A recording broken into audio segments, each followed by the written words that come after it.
Hi guys! So, gagawa tayo ngayon ng espasol. So, ang proseso ng espasol guys is ganito.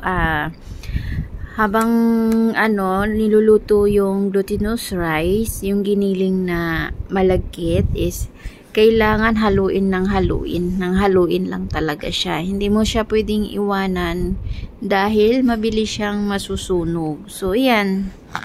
Halo lang ng halo.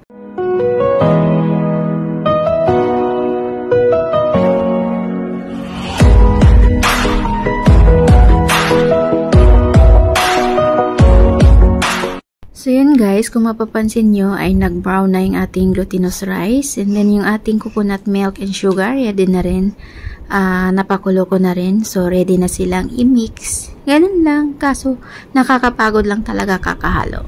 So yan na nga, minix ko na yung glutinous rice na sinangag at saka yung coconut milk with sugar. And then may nilagyan ko rin ng konting vanilla and then teaspoon of salt, 1 teaspoon, and then halo lang ng halo hanggang sa mabasa lahat ng glutinous rice doon sa coconut milk with sugar. And then hindi talaga siya titigilan sa paghalo hanggat hindi siya mag-oily. So medyo nakakapagod lang guys, pero masarap siya, promise. Isa to sa mga favorite ng alaga ko na ginagawa kong kakanin. Kaya naman gumawa ko nito dahil request nga niya. Ayun.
Ingay ng kalapati. Ingay ng kalapati, maingay si Iko, sabay sila.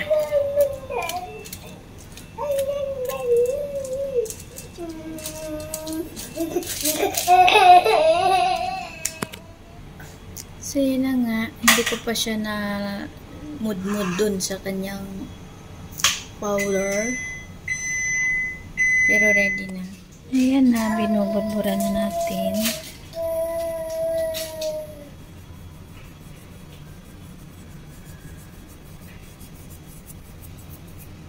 At make sure na malinis ang ating kamay bago natin kamay-kamayin.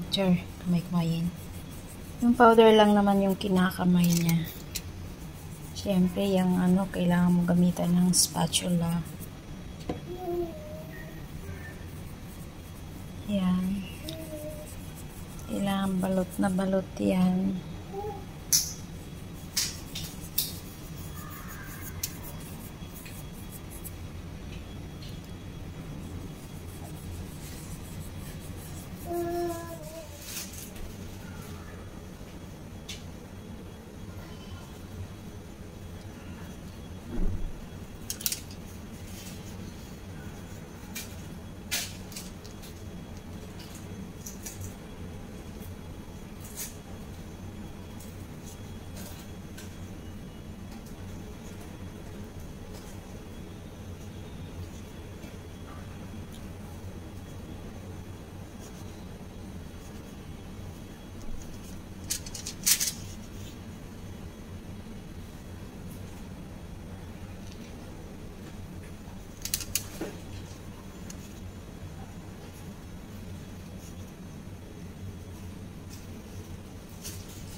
Eko.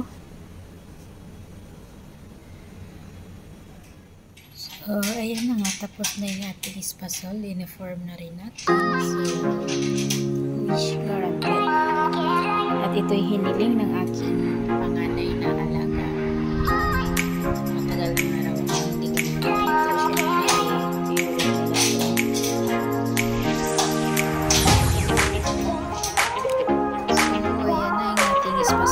tapos na siya at na-form na rin natin. So, wish guaranteed.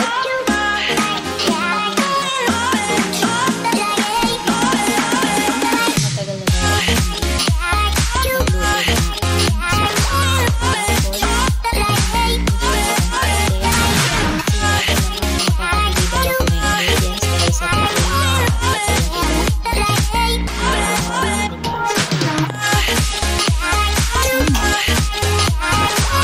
rin habang pinapawarm natin yung ating espasol, kain natin ng breakfast.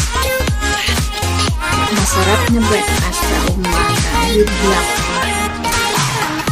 So, ganun lang. Mahina kasi ako kumain. So, ganyan lang yung kain ko. Sa sobrang hina, yun yung hinahanda kong pagkain.